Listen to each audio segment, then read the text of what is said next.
کیا شب برات میں جاگنا اور روزہ رکھنا صحیح ہے؟ 15 شعبان کا روزہ کسی صحیح حدیث سے ثابت بولو بھائی نہیں.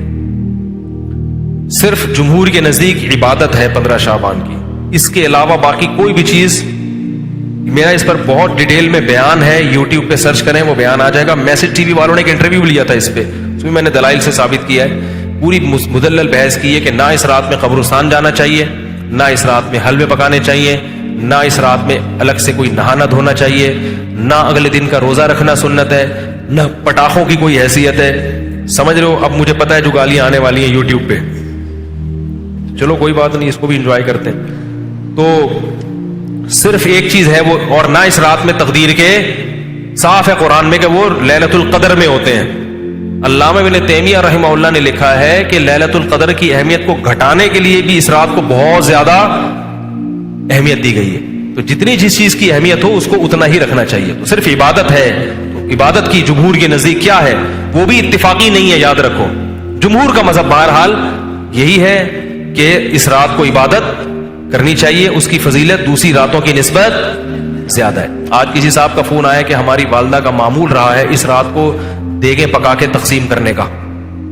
اب والدہ مرحومہ دنیا سے چلی گئی، اب ہم چاہتے ہیں. میں نے کہا نہیں پکائیں. کہہ رہے کیا دیگ پکانے میں لوگوں کو، غریبوں کو کھانے کھلانے میں کیا حرج ہے؟ اس میں کون سی پابندی ہے؟ میں نے کہا پھر آج کھلا دیں، کل کھلا دیں، کیا خیال ہے؟ لوگ یہ بھی کہتے ہیں کہ بھئی آپ صدقات و خیرات سے کیوں روک رہے ہو لوگوں کو؟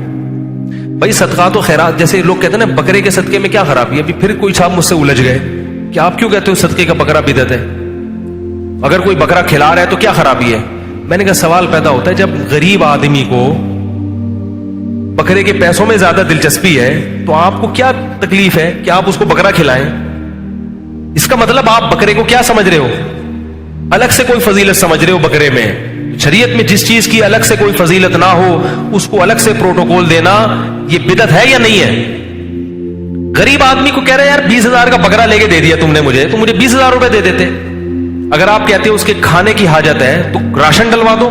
20,000 میں جو راشن ہے، بکرا ایک ٹائم پہ ختم ہو جائے گا، 2 دن چلے گا، اور راشن پورے سال چلے. اس کا مطلب یہ ہے کہ بکرا مقصد ہے آپ کا، بکرے کا لیبل لگایا جا رہا ہے، صدقے کا لیبل لگایا جا رہا ہے. مقصد کیا ہے؟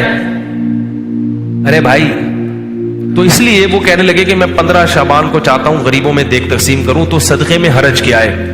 میں نے کہا بالکل کوئی حرج نہیں ہے، لہذا کل دیگ آپ تقسیم کر دیں. اگر آج لیٹ ہو گئے تو کل کر دیں. کہہ رہے نہیں کل نہیں، میں 15 کو کروں گا. میں نے کہا اس کا مطلب ہے کہ صدقہ اصل نہیں ہے، 15 شعبان کو اس طریقے سے منانا اصل ہے. تو جب شریعت میں نہیں ہے تو آپ کیوں اس رات کو صدقے کے حوالے سے پروٹوکول دے رہے ہو؟ جب نہیں ہے اس میں، کسی صحابی نے نہیں یہ کام کیا، اس رات کو دیگیں پکائی ہوں یا نہائے دھوئے ہوں یا کھانا کھلایا لوگوں کو. جو کام کرنے کا آؤ چپکے سے مسجد میں کسی کونے میں کھڑے ہو کر عبادت کرو یا اپنے گھر میں جا کے. ممکن ہے آپ کہیں کہ صدقہ بھی تو عبادت ہے، تو چپکے سے کسی غریب کو دے دو نا پیسے. کیا خیال ہے؟ جتنے پیسے دیگ میں خرچ ہوں گے تو بھئی چپکے سے کسی غریب کو جا کے دے دو. تو تہواروں میں کھلایا پلایا جاتا ہے. میں نے کہا عید کے دن کھلائیں، آپ لوگوں کو تہوار ہے، بقرعید میں کھلائیں، صحیح ہے نا؟ افطاری میں لوگوں کو کھلائیں، یہ کھلانے کا موقع ہے. آپ 15 شعبان کی رات کو پبلک کو جب خوب مرغن غذائیں کھلائیں گے تو وہ عبادت کے لائق، وہ مرغے کھا کے کیا کریں گے؟